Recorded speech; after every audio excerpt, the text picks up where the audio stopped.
All right, boys, just got on the bus a couple minutes ago. I am now in my vehicle heading to the gym. And today we are doing back. I'm doing more rowing. So I do back twice a week.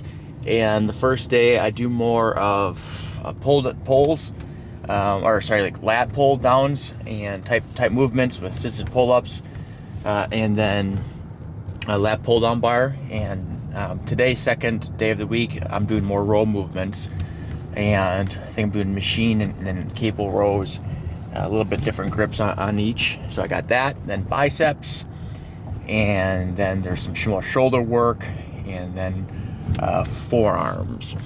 And so that's what I got for today. Also for today, got my pre-workout taken in and making my own custom stuff, which is, I kind of really looked at what are the active ingredients. I've seen the cost of these pre-workouts. It's like kind of ridiculous. And when you look at it and like what's the optimal amount of certain things in there, is they don't even have the optimal amount. They fill up with a bunch of other things that aren't really even necessary for you to have in a pre-workout. And so I bought some of the raw ingredients from, was it NutriCross? I think that's what is, they sell the stuff in raw ingredients, and started putting that together yesterday and today, or for the first 2 days doing that. And but yes, initial cost of it's a little higher because you have to buy all the stuff in bulk, but it's incredibly crazy how cheap the ingredients are on a per serving basis versus if you were to when you buy these pre-workouts. But anyway, not sure why I'm sharing that, but I am sharing that. So I'm gonna try to get a nice pump today, as the gym guys will say. Get a pump, get a back pump, bicep pump, shoulder pump, forearm pump, pump, pump, pump, pump, pump, pump, pump, pump, and push myself and continue to grow. I'm looking forward to getting my blood results back in a couple of days. Hopefully there's no issues there. I don't think I was 100% 12 hours fasted on that. Once you're 12 hours fasted, I think I might have been like, I don't know, close to it. When I did the math, it was too late by the time for me to go in there. I went early in the morning, and I think I had, whatever. We'll see how it is. So hopefully it's close enough. But I'm going to start getting regular blood work and to measure progress of things. And it's important to measure your progress always, to see where things are, if you're progressing in the right direction, if the changes you're making are working, or if you need to make more changes or keep doing what you're doing. Tracking your progress is key, really, with anything. But something interesting happened yesterday. Well, actually, it started happening 2 days ago. But yesterday it was, let me just explain.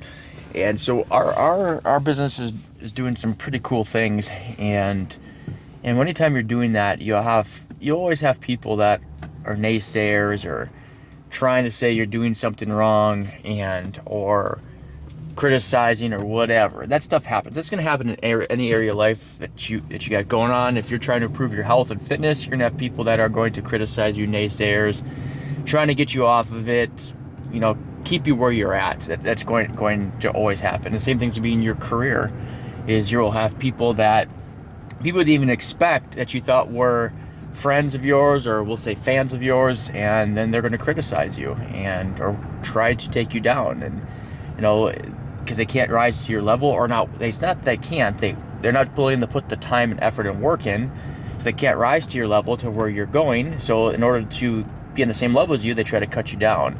But anyway, we had this guy, and I've known him for a while, and started causing major issues, and cost us a lot of money. And I won't get into the details of it. And we were wrongfully being thrown through the mud of things, very much so. And but we kept on doing our thing and growing and doing what we do. Well, this person was actually having a conversation with one of my business partners recently, like 2 days ago, and about some of these things because it's just been getting out of hand. And well, this guy, I'll give him full props on this. He humbly, apologized for everything, and he wants to join us and be part of what we're doing and to come underneath our leadership to help him grow his business. You hear the sayings is, ball so well or do so well, or, your haters want to join you, that kind of thing. And essentially that's what really happened. And so we met with this guy for over an hour yesterday, my other partners and I, on Zoom, going over things. And I do legitimately believe he is sorry for all the things that he did. Now those things can't be reversed, and the public perception of things with certain people, the financial stuff that was lost as a result of it. But I give major kudos to a person that can admit when they make a mistake and apologize for it and want to do, turn things around, make things better. And then for him to be willing and wanting to come under work for us and for us to help him grow his business. Now, will it happen? Will we bring him on? We're not 100% sure yet, but we'll see.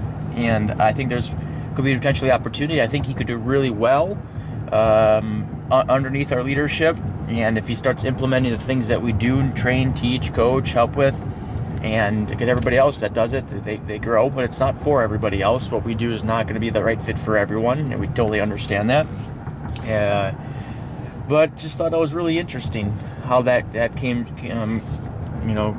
about. And it's really important to when you're being faced with people like that, or those situations, is you don't want to, the temptation is to, go return fire with fire, right? And many ways we could have done that, but I don't think that's the right way to go about it. Don't return fire for fire. I know there's other people that would say the exact opposite. Well, if they come with fire with me, is I got to, go twice as much or twice as hard or even more so. Now, I'm not saying don't defend yourself and don't, speak your case on there, but don't stoop to somebody else's level. Now, that, again, might work for some people. I'm not saying I agree with that. Even if it might work for them, doesn't mean that's the right thing to do. Most important thing is doing the right thing, which can be complicated and difficult and hard to know what the right thing is. But do you feel good about yourself? Do you feel better? Vindicated? Does it make it better? Usually not. You might feel good in the moment, but then at what cost? Do you want your kids, if you have kids, to see that? You want your significant other to see that? And trying to do things at the highest level of integrity as you can. Now, people make mistakes. We all make mistakes, including myself, and do foolish things, say foolish things. And but that's part of being human. It doesn't make it okay, but we try to get better and getting better every day, not just in health or fitness or sales skills or marketing skills or whatever it is that you do, but also as people. Always try to get better and better. So I thought that was just a really interesting thing that happened from today, or yesterday that meeting was, but it's been over the course of a few days. This is kind of transpiring, and so we'll see where it goes. But now I'm pulling into the gym, and let me get this turn here so I don't run into a car here. At the gym, and it's time to go get a good workout. Have a good one. See ya.